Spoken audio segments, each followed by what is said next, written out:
Hey guys, welcome back to the Balance Blonde podcast, Soul on Fire. I am so excited about today's episode, perhaps much more excited than usual even, which as you guys know from listening is always a lot, because today's guest is the love of my life, Jonathan Albrecht. You might remember him from episode 11, back when we were just friends and we were not dating yet. That episode was all about Jonathan's role at Orange Theory Fitness, how he balances his life working so hard and also having so many amazing relationships, training for Ironmans and marathons and pacing people like me for marathons and so much more. So back when we were friends and still to this day, Jonathan is one of the most inspiring people that I know. I think every single person who knows him would completely agree with me. In fact, I know that they would, because he has this special quality about him where he can lift anyone up and make them believe that they can do absolutely anything. So I'm glad that he's here today to share himself and his tips and tricks and details of our relationship and his life and everything else with you guys. So this episode will be a lot of fun. I also wanted to take a second before we dive in to thank our sponsor that I am hugely excited about, Four Sigmatic. So while you may have heard me talk about Four Sigmatic on my Instagram before, this is their first time on the podcast and they are here to stay for a little while. I'm so excited about it. They're truly one of my favorite and what I believe one of the most game-changing companies in wellness right now. And I know that Jonathan will agree, and I know that we'll also talk about that in the episode because we genuinely drink Four Sigmatic products every day. So you've probably heard me talk about mushroom coffee on social media, and Four Sigmatic is one of the pioneers of mushroom coffee. I was introduced to Four Sigmatic by my dear friend, Mary Beth LaRue, who's also on this podcast. You can find her on an earlier episode. She literally whipped it out of her purse at Erewhon and gave me some mushroom coffee to try to take home because I was telling her I love coffee so much, but my body is really sensitive to caffeine. I get really jittery. I don't think that I should be drinking as much coffee as I actually drink, but what do I do? And she was like, oh, girl, you're going to love Four Sigmatic. It's so amazing. The people behind the company are fantastic, and it actually tastes really good. This is what she said to me. So she handed it over. This was hilarious inside of Erewhon, this little mushroom coffee deal. She handed it over and I went home and tried it later that day. I tried the mushroom coffee powder. I mixed it into hot water and it was delicious. The love affair began. I also like to add stevia into it with hot water and mushroom coffee. And it has this really yummy, gritty taste to it where you can taste the powder, but in a really good way. So I think it's really flavorful. I love the texture. And they use a bunch of amazing adaptogens in their products. You guys know how I feel about adaptogens. They use functional mushrooms like reishi, chaga, cordyceps, and lion's mane, as well as other superfoods and adaptogens like rhodiola, other ones that I've barely ever heard of before, but you can read them on their website. And if I haven't heard of it, then you know that they are pioneering this whole movement because you know how into superfoods and adaptogens I am. So Four Sigmatic has been kind enough to offer a discount code for you amazing listeners, which is foursigmatic.com/blonde, BLONDE. And that will give you 10% off of your order. So when you guys go to foursigmatic.com/blonde, you can shop the products. And let me just tell you some of my favorite products so that you know when you get there. They have a brand new mushroom matcha with lion's mane in the cutest green packaging. You will die. It's absolutely amazing. They have their regular mushroom coffee, and that's my favorite. I like to keep it simple. I put the mushroom coffee in hot water. I drink it in the morning, but I can also drink it in the afternoon because it doesn't have as much caffeine as a regular cup of coffee, which I really like because I just like the taste. So I also like to sip on it for a pick-me-up in the afternoon. They also have a sleep stick pack and a brain stick pack that use all sorts of adaptogens that are so good for you and will trigger your body to do what you want to do, whether that's brain power or sleeping better. And They also have a chaga mushroom elixir, lion's mane. And when Jonathan gets on here in a second, we'll even talk about his favorites because he's obsessed with all of them. He steals them from my kitchen. And well, I give them to him too because he loves them. And I love him like that. So thank you so much to Four Sigmatic for sponsoring this episode. I'm so excited to have you guys on board and part of the Balanced Blonde listening tribe. I'm also having the founder of Four Sigmatic on in January, and I can't wait to talk to him. So if you guys have questions for him, let me know. But head over to Four Sigmatic, that's FOURSIGMATIC.com/BLONDE blonde. These products have greatly improved my life, and I'm excited for you to experience the magic. So be sure to use that discount code. And now I am so excited about today's episode. So let's dive into it.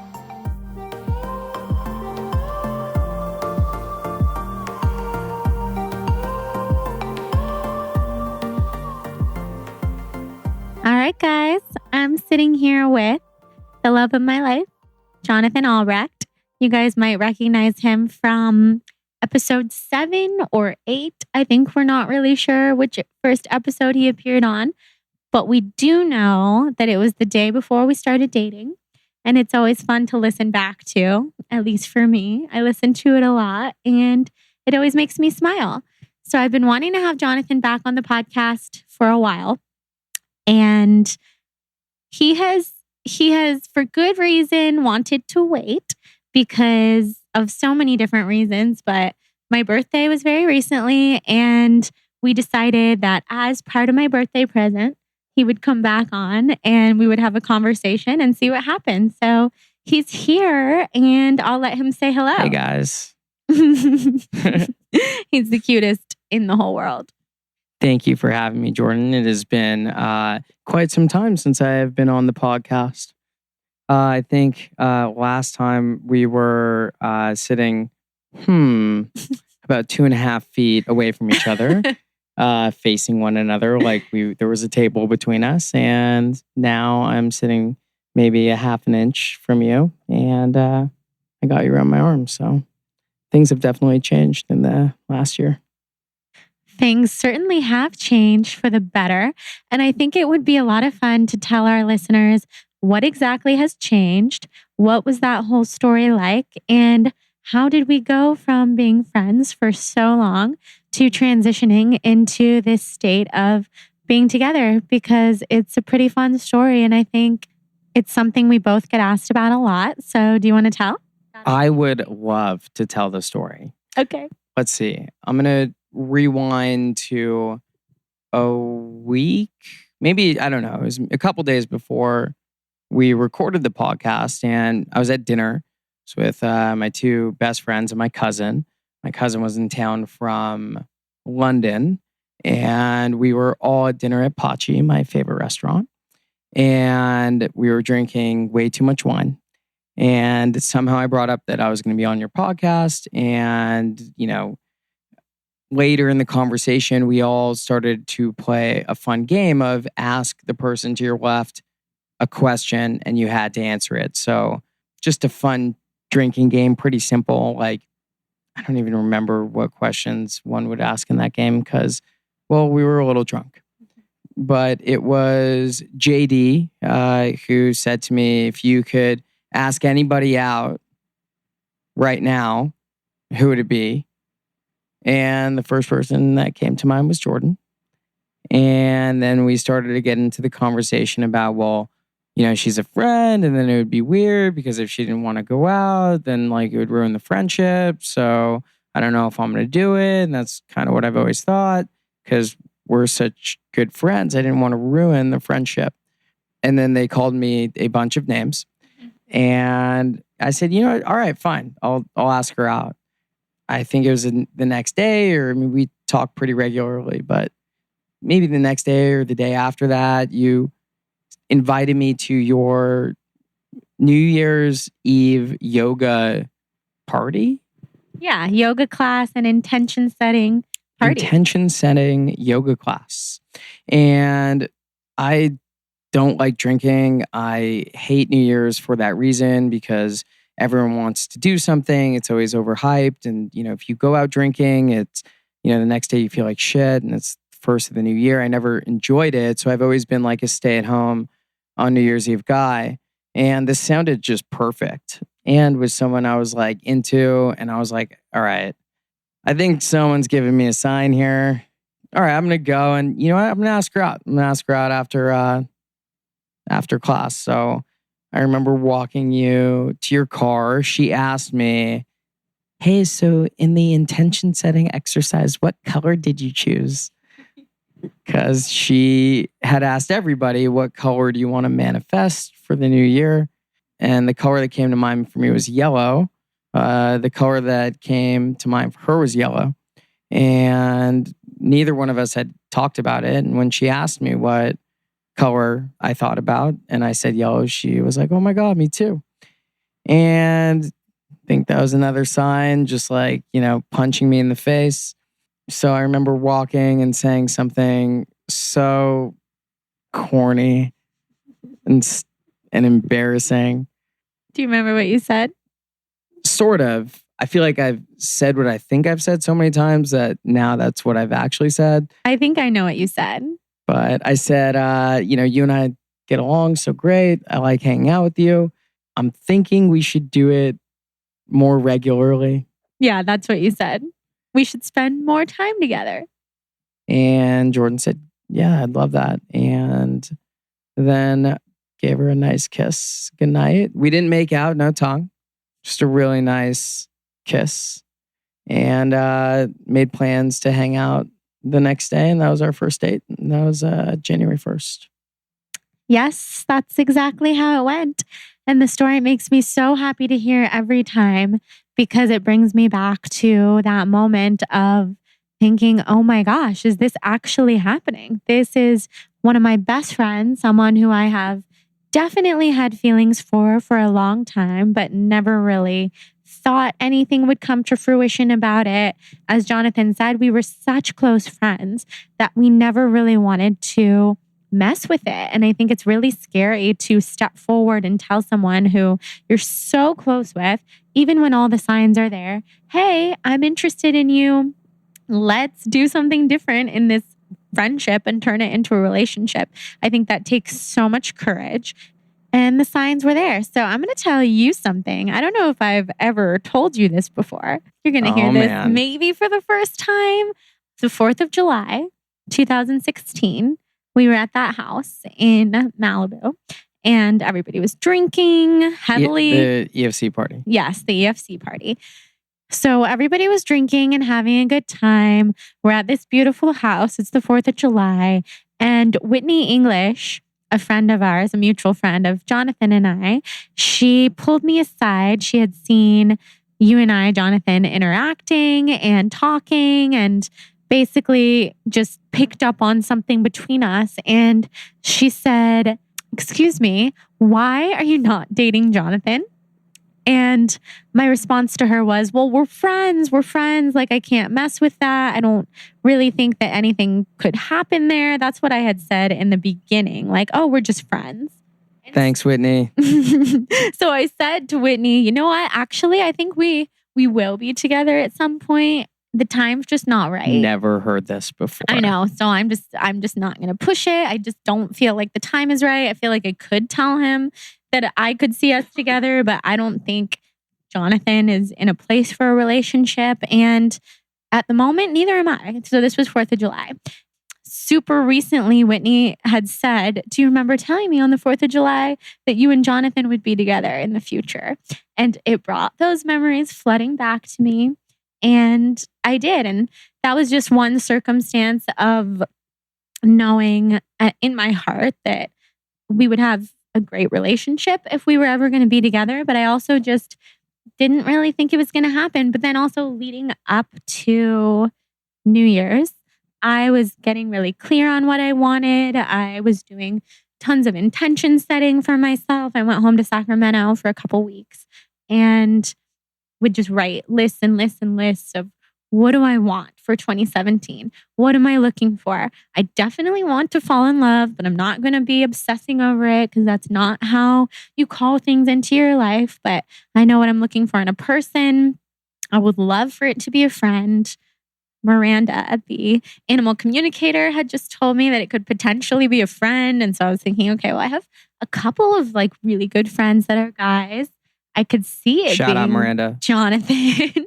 And I went, so I was in Sacramento. And I remember being in my kitchen, and this was like Christmas, Hanukkah time. And my mom, of course, your biggest fan back then and now, came into the kitchen in Sacramento and said, "Oh my God, did you see that picture Jonathan posted of him and his mom? They're so cute." And I hadn't seen it, so I went and looked at it. I commented on it like a heart. And then my brother commented on it, I'm sure.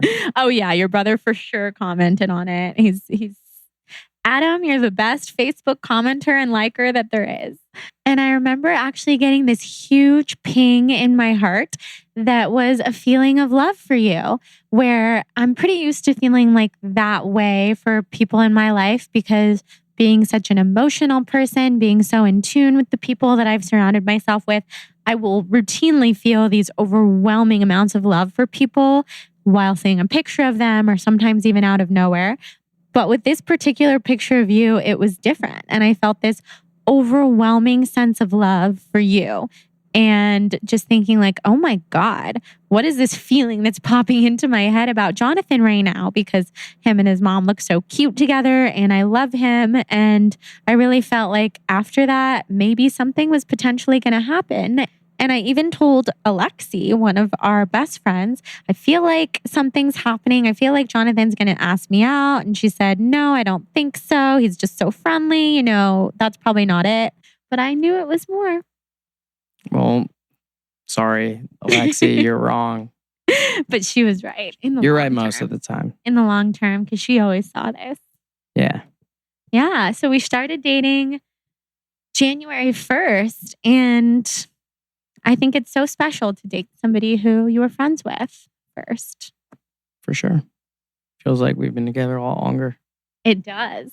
We were at dinner with Jonathan's parents last night saying we're coming up on this 1-year anniversary. Doesn't it feel like we've been together for so much longer?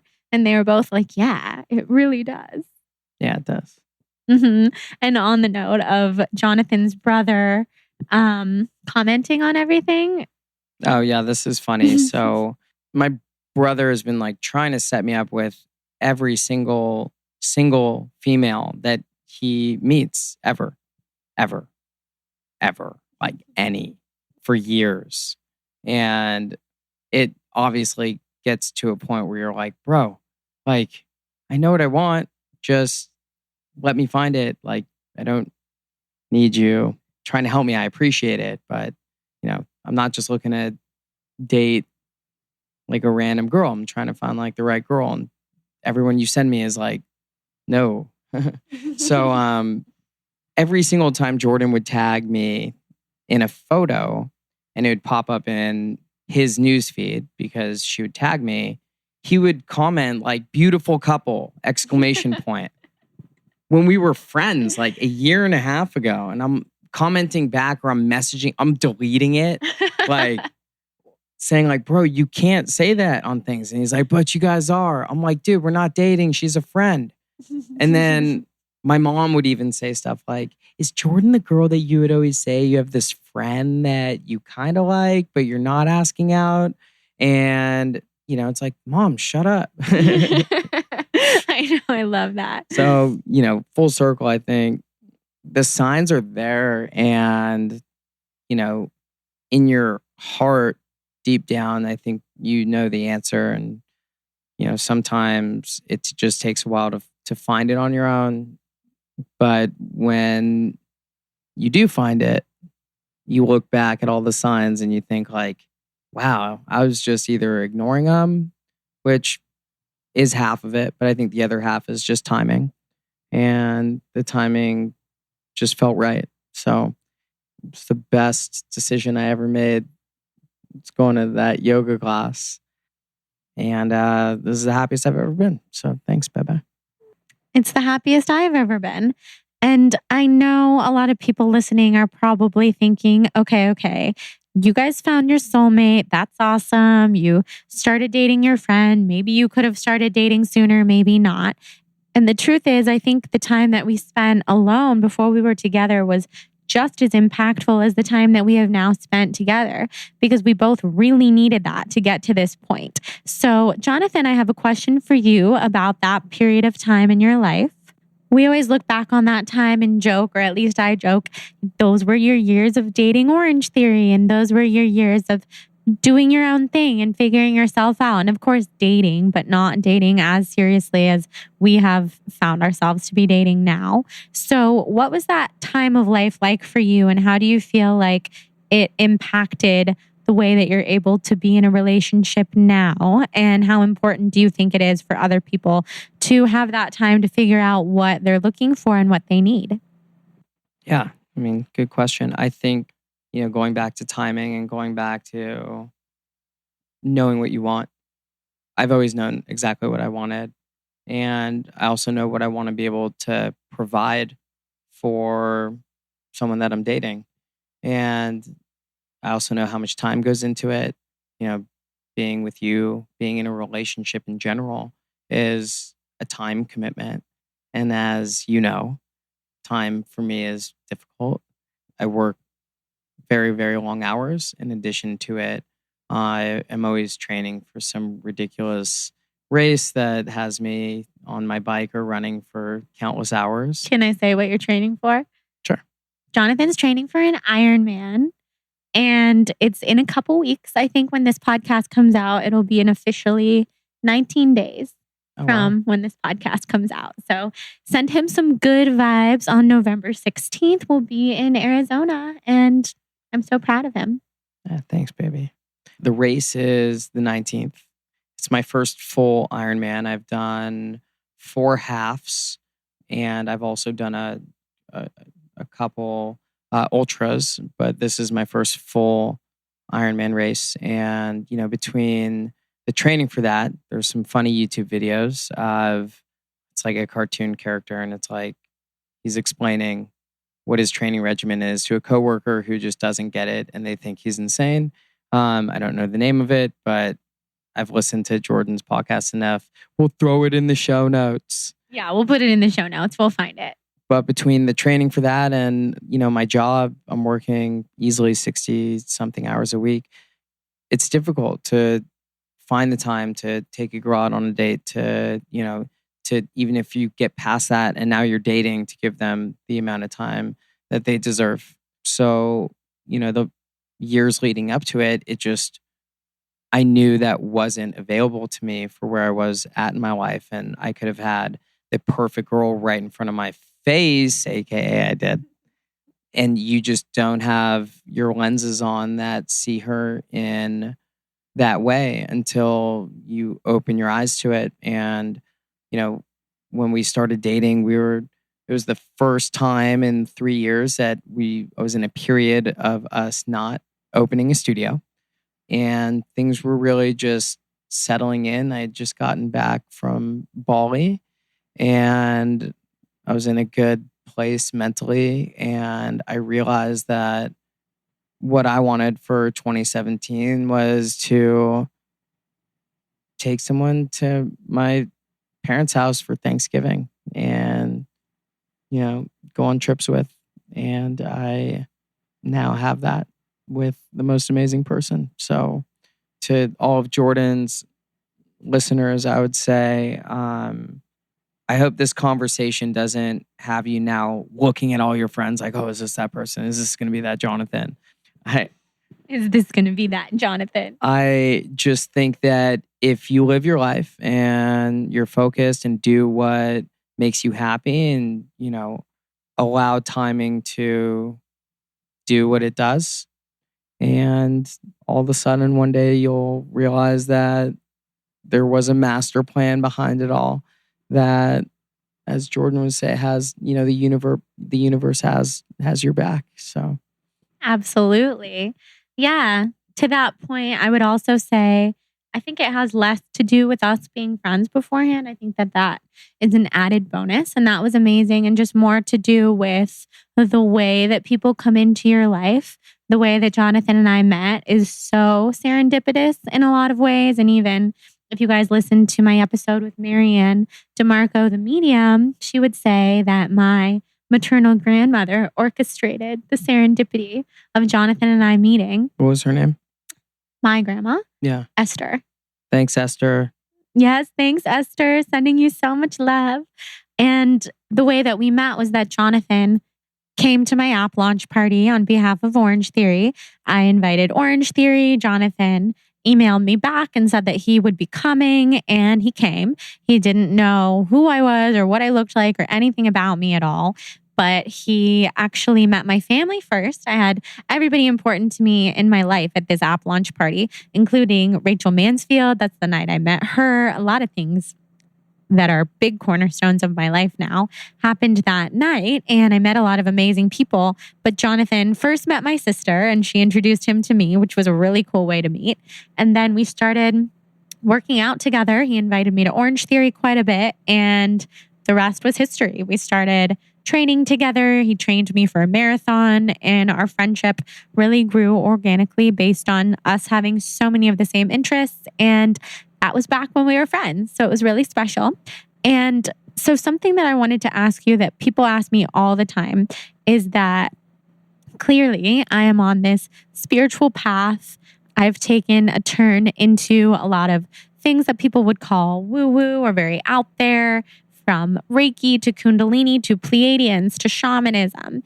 And that's not necessarily your biggest cup of tea, although I think that you have your own spiritual practices that help you understand what I do and why it's important to me. So what do you think of my spirituality? And yeah, what are your thoughts on the subject? Yeah, I mean, I would be lying to you guys if I said that I believe everything that she's studying and is passionate about. But at the same time, I think one of the first things I told you when we were early into our dating was one of my favorite things about you is how spiritual you are. It's evolved over the last 6 months.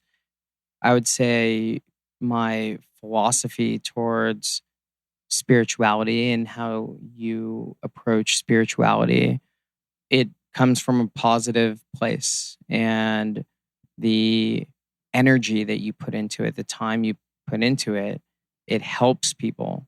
And while I may not necessarily agree that Miranda can speak to animals, because to me, as much as I want to try and believe that that is real, to me, it just maybe is a little hard to grasp. But what I love and admire about Miranda is that she is bringing awareness to Jordan and others to have more empathy towards the relationship that they have with their animals. And that in turn creates a positive that allows Jordan to have a better relationship with her cat. And, that is a positive. So Jordan's spiritual path, I may not know exactly what the Pleiadians are, other than they're a blue, not alien-like movie figure, but more of an energy blue that floats in the universe and comes from the star planet of the Palladian galaxy or something that's like that. That's very accurate. Pretty close. Yeah, you've picked some things up. Yeah. Her sharing that with her audience and teaching people about it and them getting more in tune with a spiritual side that, I would say a spiritual awakening to this particular form of spirituality. For me, I may not necessarily agree with it or understand it that much, but I have a heightened awareness, whether I like it or not, with my spirituality. So, we're both pretty spiritual, just in different ways. And how I feel about your spirituality, I think it's awesome and I love it. And it's one of the first things that, made me just fall in love with you. So that's how I feel about it, peeps. That's the best that I could possibly ask for. And people ask me sometimes what it's like to date someone, or even my family, etc., who are not as much into the same type of spiritual things that I am. And I think it's awesome to have people grounding you to earth, especially when you're into the galaxies and meditating and going to these different places in your dreams. It's really nice to have this very grounding force who keeps me feeling nice and balanced, and he supports what I do. He doesn't belittle it just because he doesn't believe in it. He's open. I do poke fun though. He definitely makes fun of me, yes. And I'm open to that. I understand that it's different. And up until this year, I wasn't really a believer in most of this stuff either. So I totally get it. As for the spiritual things that we do together, I think it's really nice to find a common ground. And as Jonathan said, he's very spiritual and very tapped in a lot of different ways too. He takes the most spiritual traditional yoga classes where they just speak Sanskrit and the poses are traditional and classical. And in a lot of ways, he's more traditional than I am when it comes to yoga, which is a spiritual element. So together we like to meditate. We go to tantras. We take yoga classes at tantras. We do the meditations afterward. For those who live in LA and have not been to, I actually don't want to say that. All of a sudden, we're going to see just this huge influx of people going to tantras. Don't go to tantras. Don't do it. It's a terrible, terrible studio. And that's all I have to say about tantras. In reality, it's Jonathan's favorite place on earth, and we love it. And it's Russell Simmons Yoga Studio here in LA, and it's beautiful. They just weave in a lot of Sanskrit tradition and Buddhism, and even Jonathan has learned some chants. I love it. Should we do the Loka chant? We're not going to sing it. Loka samasta Sukhino bhavantu, which means may all beings everywhere be happy and free, and may our actions contribute to the happiness and freedom of others. Yeah, try and hate on that. Yeah, it's beautiful. So we definitely have our spiritual practices that we do together, and Jonathan's pretty open. Probably more open than he even thinks he is. She always says that, and it's like she's scheming something, or she knows something that I don't know. I know something that you don't know. Apparently. Mm-hmm. You'll learn. You're just open. It's a good thing. And also, we're both highly sensitive people. And a question that we got from one of you guys when I said that Jonathan was coming on the podcast was how to deal with being in a relationship when you're a highly sensitive person. What if the other person doesn't understand that you need your time and that you have emotional, highly sensitive person qualities? So what would you say about that? Well, I am an HSP. I've never used that term before.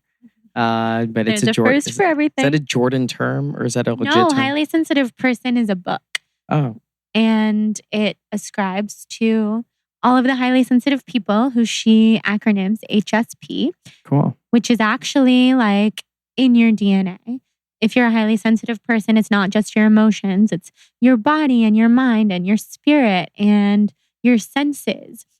Sensitive to smell and touch. And I would certainly say that you're sensitive to all of those things. I'm sensitive. I get it.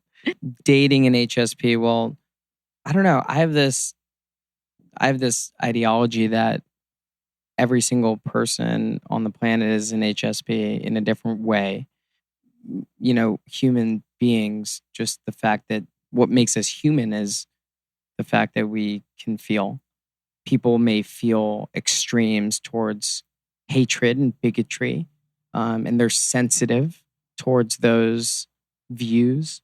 And then there are people like you or me that are sensitive more towards I'd say the other side of the spectrum.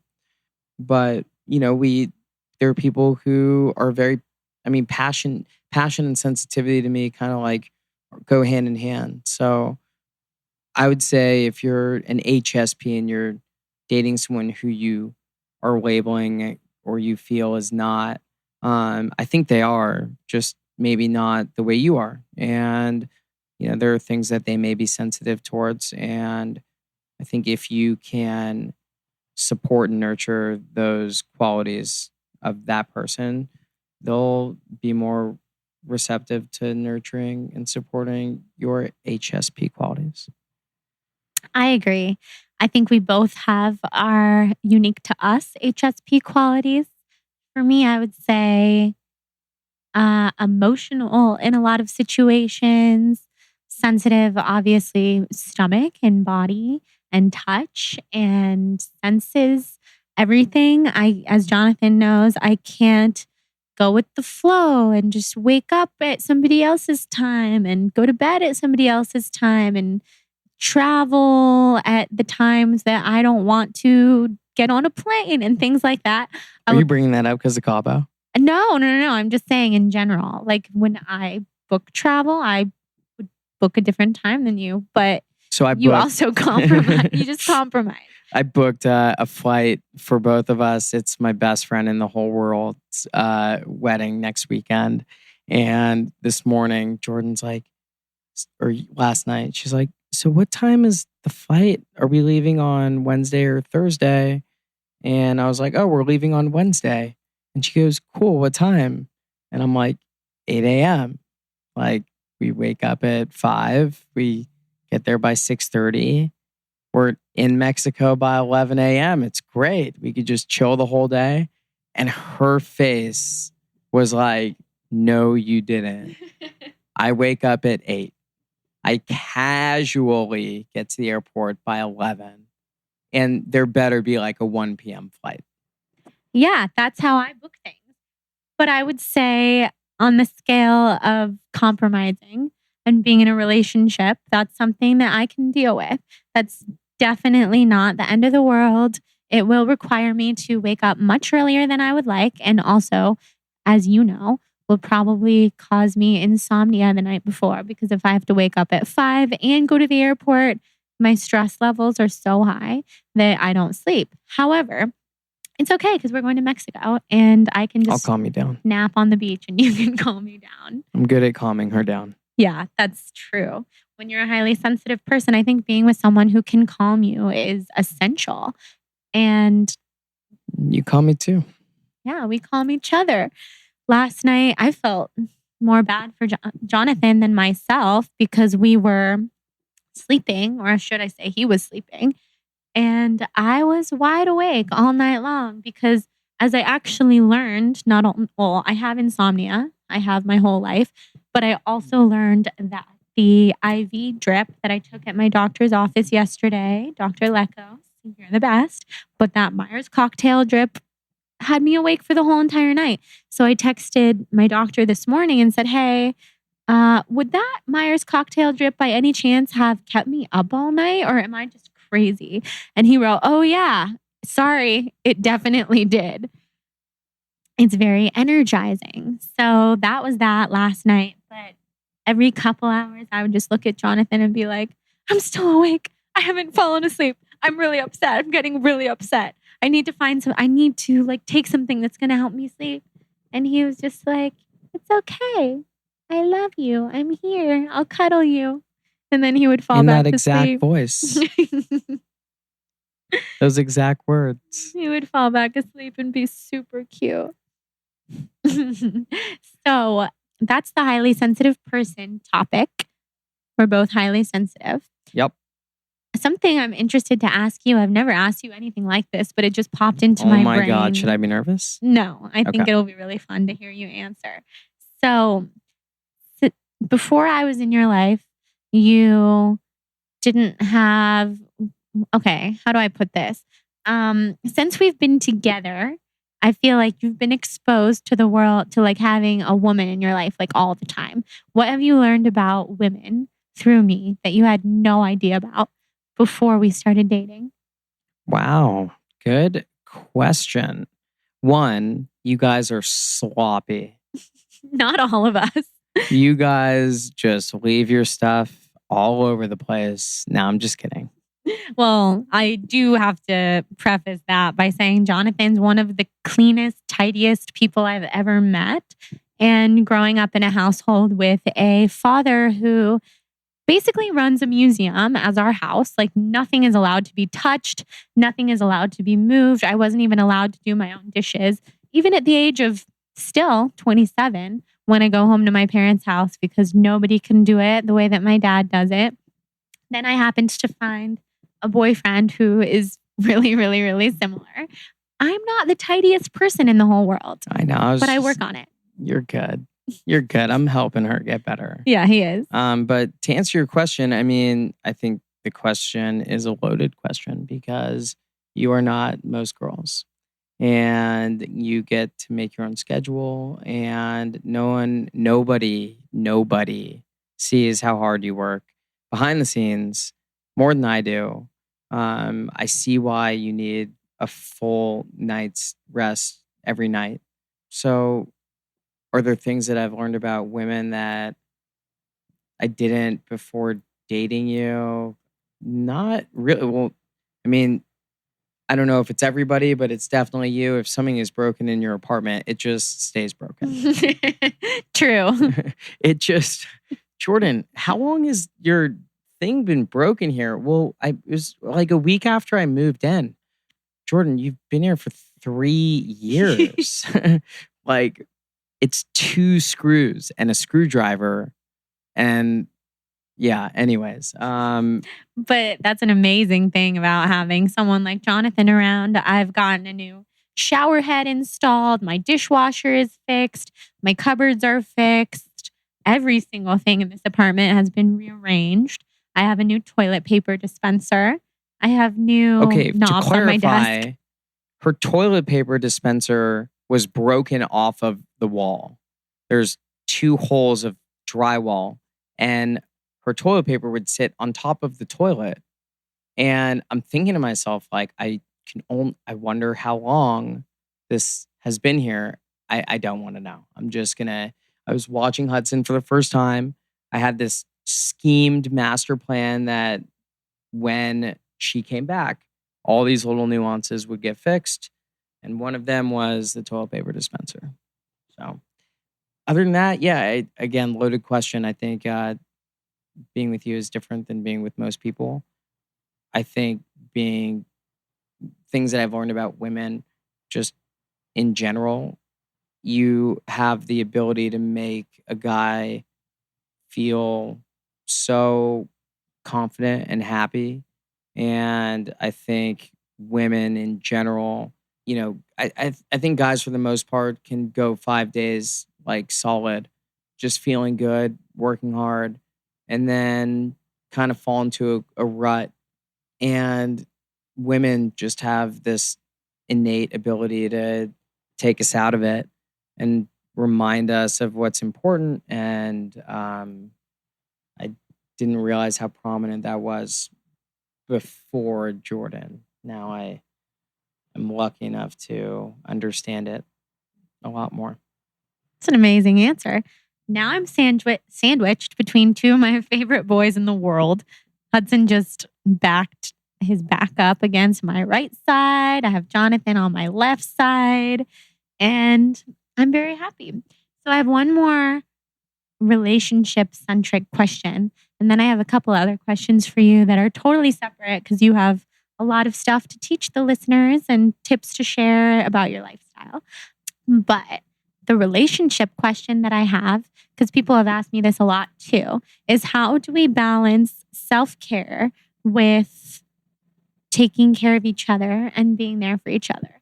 Because I think being highly sensitive people, also being people with a huge amount of responsibility. We both have a huge amount of responsibility, but in different ways. I have all of my own projects that I work on that I put a lot of responsibility on myself to maintain. You have a ton of responsibility within Orange Theory to manage teams and be at the forefront of everything. You're currently an interim studio manager, et cetera, et cetera. I could go on. You're training for an Ironman. So what's the question? So the question is, clearly, we both need our own time. So outside of work, outside of Ironman training, outside of being together, how do you balance having your own time to recharge while also being my person? I think that's the easiest question to answer. And it's just telling you. I mean, communication is the only task you can't delegate. The CEO of Pepsi Cola said that, and it's always stayed with me. Communication in a relationship, communication in work, and just being upfront. So I'll tell you, like, I got a lot going on this week. I'm training on Saturday, and as much as I want to be with you on Saturday night, I also just haven't had a night to myself in a long time.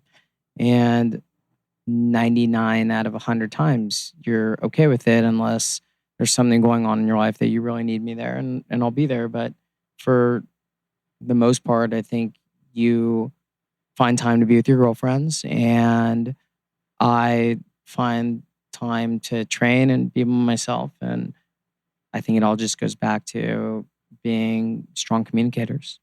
Yes. I think learning to communicate with a significant other has been, with you, like the coolest journey of our relationship, because in all my past relationships, I think the communication was not there because the relationship wasn't really meant to be. So things would kind of fall apart at a certain point. The communication aspect would be off. And with us, it's been so easy to communicate, yet also we're constantly learning better ways to communicate with each other. I mean, every single day, I would say, I learn something about you. You learn something about me. We're complex people. We communicate, we refine the way that we talk to each other. And I love that answer. Communication is key. Communication is key. And my answer to that question would be similar, although I don't think I have to communicate it to you that often because I just use all the pockets of free time that I can to do self-care. And I don't really have to go out of my way to say, hey, Jonathan, I'm going to be taking a bath at this time and getting a massage and going to yoga, because you can pretty much guarantee that that's what I'm going to do most nights out of the week. Or I could just look at my phone at her Insta stories. Yeah, and see exactly what I'm doing. Oh man, I haven't called Jordan in 4 hours. I haven't checked my phone in 3.5. Instagram up, Insta stories. Oh, cool. She's in the bath. All right.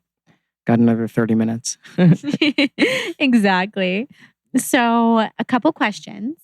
Yes. You are big into self-improvement and just all the really cool life hack things that we both love. I'm a life hacker. You are a life hacker. What are some of your favorite books or podcasts or people to get inspired by to learn life hacks from? Yeah. I mean, great question. So I'm big into podcasts. Tim Ferriss is amazing. He kind of was my gateway drug into the biohacking world.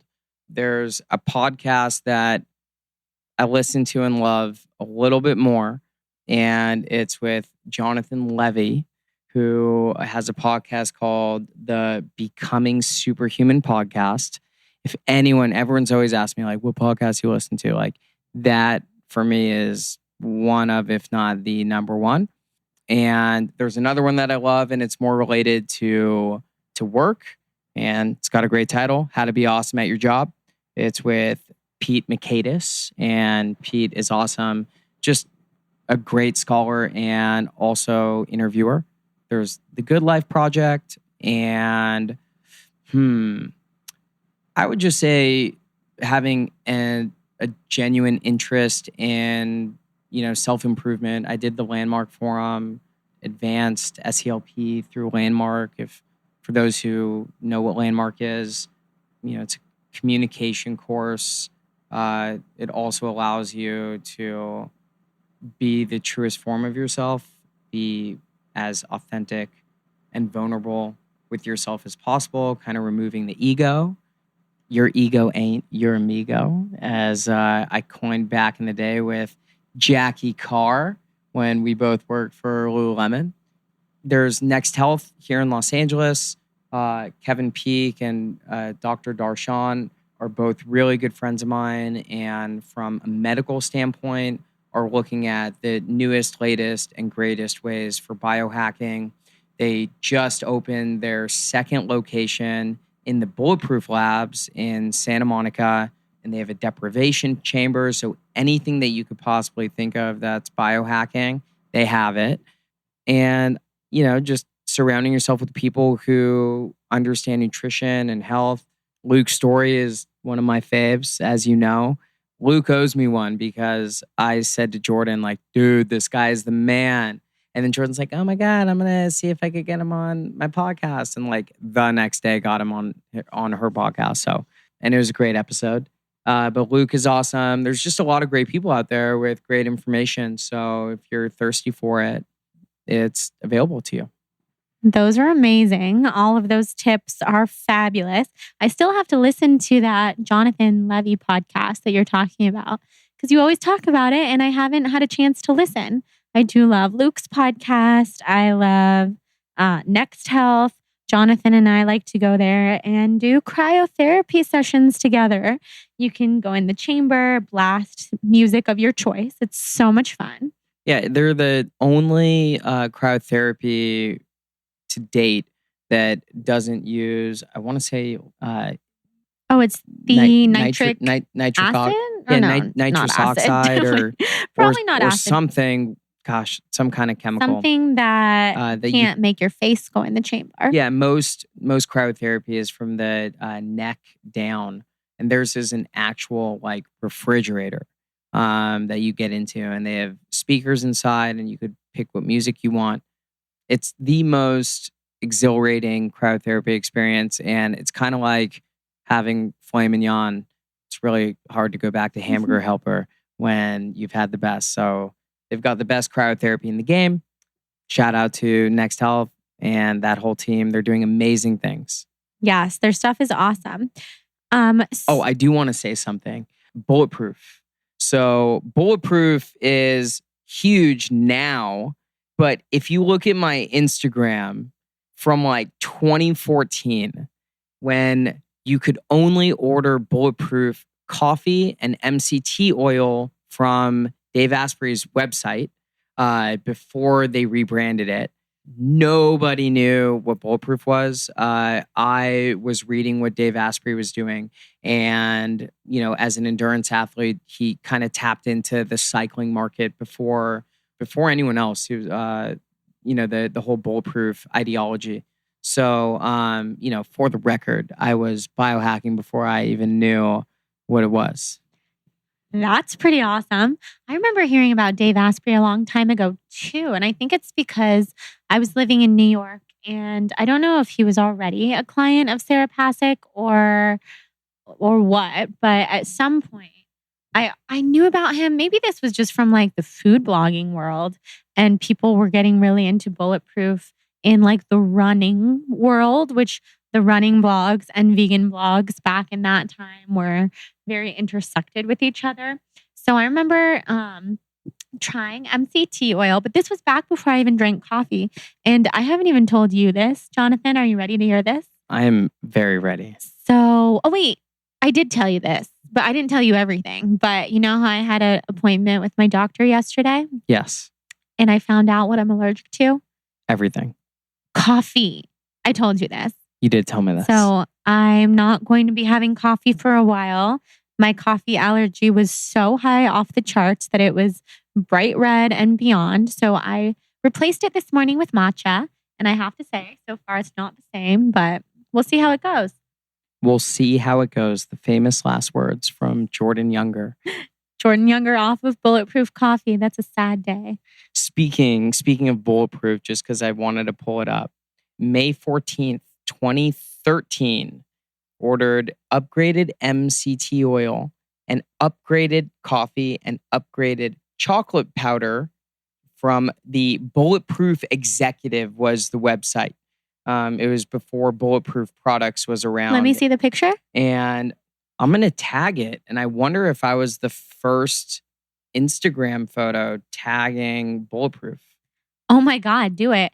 Wait, will you screenshot that? Because I'll put it on my Instagram story the day that this episode goes up so people can see what the packaging looked like. Yeah. It looks super different. So you guys be sure to check the Balance Bond Instagram story when this goes up and inspire people, because we need to get him Insta famous. Just kidding. Jonathan gets a lot of followers from different tags of different things, and he's not so into the Instagram life, but he knows I am. I like the Instagram. The Instagram is a lot of fun. So a question that someone had asked when I said that you were coming on the podcast was, I think this was just a question for both of us in general, but I know that you have some interesting things to say about this. Her question was about binge eating and how to live in the balance and eat clean without feeling the need to binge on the weekends or after a period of time of eating clean. I know that you're pretty good with balance and that you have gone in the whole like super clean eating and then binging cycle. So, how have you found balance? Good question. So, balance can be a bunch of things. Balance, once upon a time for me, was eating clean 6 days out of the week. And I'm talking like super clean. And then just throwing it all out the window on Sunday.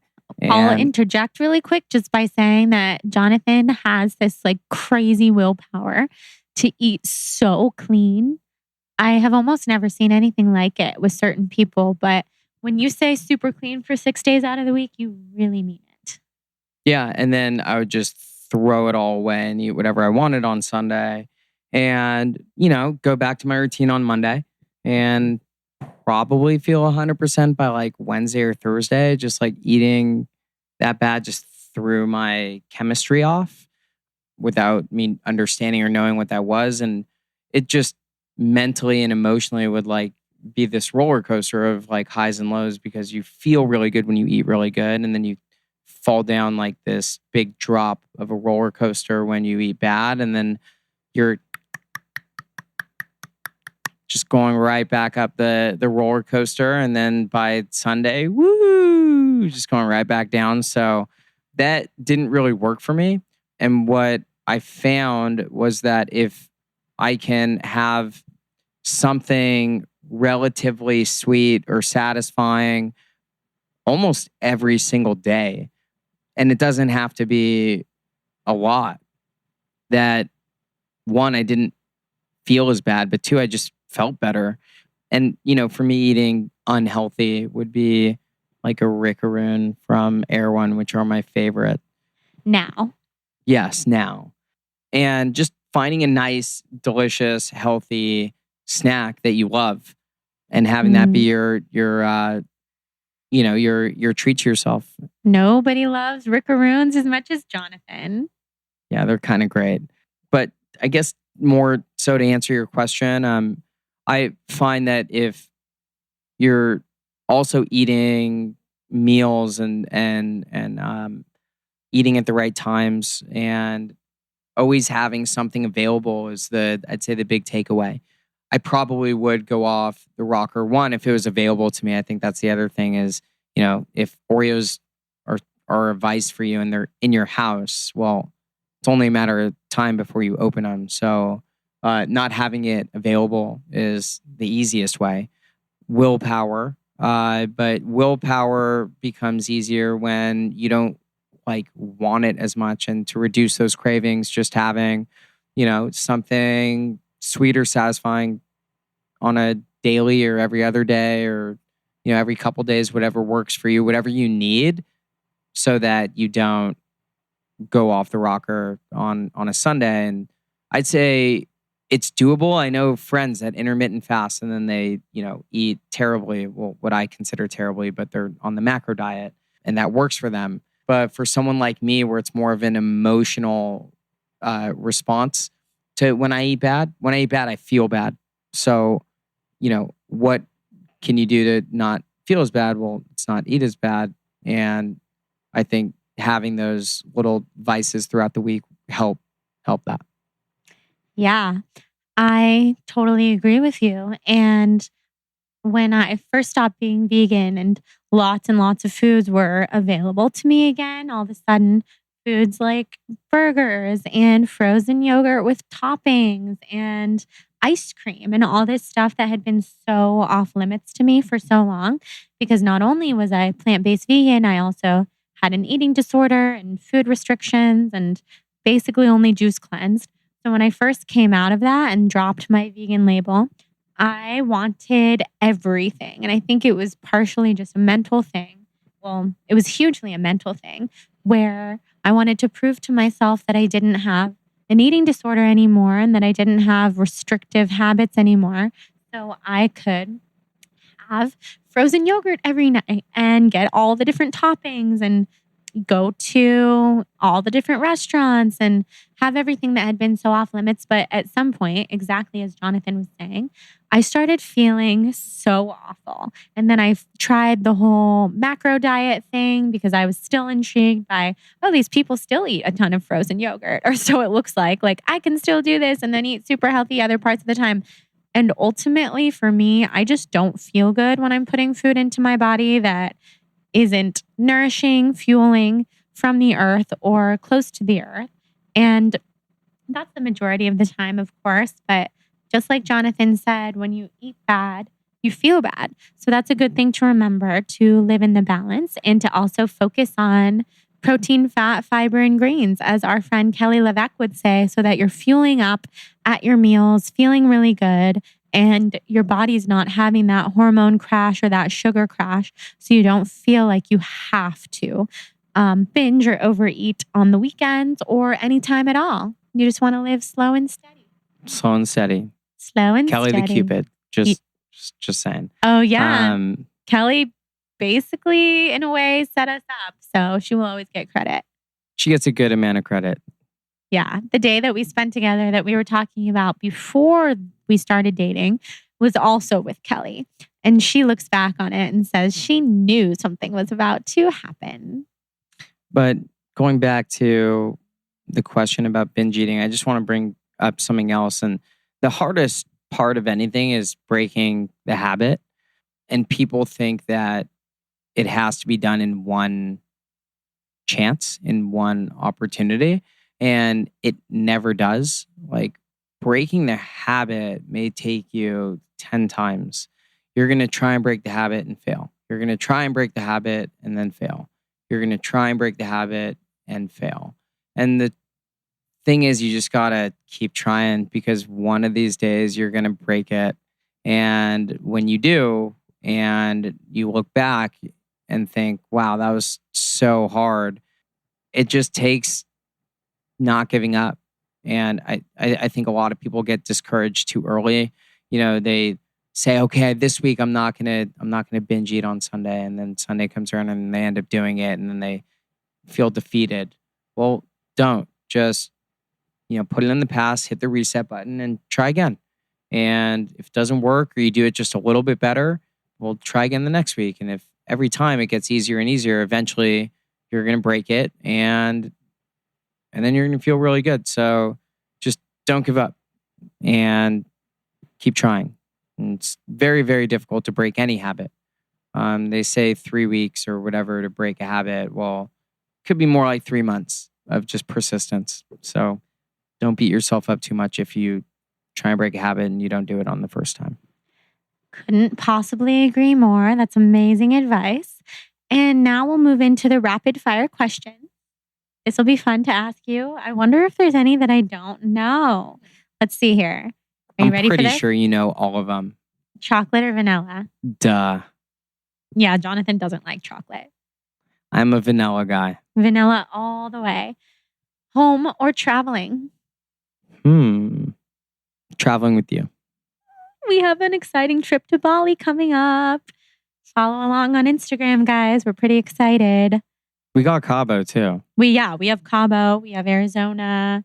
We have a few things before Bali, but clearly I have Bali on my mind. As you should. Can you blame me? No. I'm excited for Cabo too. And Arizona. If you could give just one wellness tip, what would it be? Just one wellness tip. Easy. Drink more water. Jonathan's big into hydrating, which I really appreciate.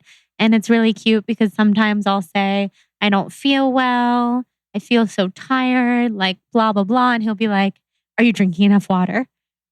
And sometimes the answer really is as simple as that. And sometimes it's not, but sometimes it is. I just know that when you wake up and have a glass of water, it helps calibrate your organs in the right way. You know, if you're going to yoga, hot yoga, multiple times, a week, it has nothing to do with losing weight. Like by not drinking water, there's this weird myth that like water weight, I think, and that's why people don't drink enough water. But when you're sweating that much, you got to rehydrate yourself. And yeah, stay hydrated. Next question. If you could be any animal in the world, what animal would you be? Damn. I would be a chocolate lab named Brooklyn. Jonathan has a best friend named Brooklyn, who's his dog, who's the cutest in the whole world. And his life is pretty good. So he has an amazing life. The one item in your pantry you can't live without. One item in my pantry that I can't live without. Trying to visualize my pantry. I would say one of three things. I have to pick one? 3. Go for it. Well, they're all variations of the same thing. Cashews, almond butter, and then fat fudge. Oh, yeah. Guess what we got a shipment of? More fat fudge? Yeah, it came like an hour ago. But you say we. That's why I love Jordan. She's like, we. Well, she sent it to both of us because you talked to her. True. But, thank you. Thank you, Mary. I'm generous. Mary's generous. Mary is the greatest. Thank you. Yeah, if you guys haven't tried fat fudge or listened to the episode with Mary the Paleo Chef, she's so cool. And fat fudge is delicious. Yeah. Funniest thing that's happened to you recently? Oh, this one's good. So it's Hell Week at Orange Theory. It's like the 8 days leading up to Halloween, and it's like the hardest workouts known to man. And all the studios try and do something that's like either scarier or crazier. Well, as the quote unquote interim studio manager for one of our locations, I thought it would be funny if we got the Scream voice changer. The one, everyone knows the one. And makes you sound like a monster. Yes. Like, hello, Sydney. And the coaches are using it to teach class, and it's terrifying. That is so funny. And I got to see an Instagram story of you doing it yesterday, which made my whole day because it was hilarious. It was pretty good. It was really good. So, final question for you today, Mr. Jonathan Albrecht. I don't know if this is going to be the same answer as the answer you gave on New Year's, but if you were a color, what color do you feel best represents your energy? I'd say my energy would be like a navy blue. I can definitely see you as a navy blue. Yeah, I don't know. Just that's what I'm feeling. Okay, well, I am so glad that we have had you back on the podcast. It's been something I've been so excited about for so long, and it means everything to me that you're here. So thank you. You are very welcome. Making you happy makes me extremely happy. And to our listeners, thank you guys so much for listening. Thanks, peeps. It's so special to have you guys here as always, and we'll all talk very soon. And if you loved Jonathan on the podcast, send him a message and tell him to come back on, because this could be a thing. Oh, man. Cue the music. Cue the music, guys. Thank you guys so much for listening to this episode. It was such a fun one to do with the absolute love of my life. He is amazing, and it was so fun to have him here. So make sure that you support our sponsor if you feel inclined to do so. Four Sigmatic is amazing. All you have to do is go to foursigmatic.com/blonde to get your discount code. And we are also running a giveaway for those of you who head to their site and purchase anything with foursigmatic.com/blonde. And we are going to choose a winner at random this month. So if you use that code, just know that you're automatically entered, which is really cool. So thank you guys so much for listening and supporting. You are the best listeners in the whole world, and you make me really happy. Thank you again. And I hope you're having a lovely, inspired day.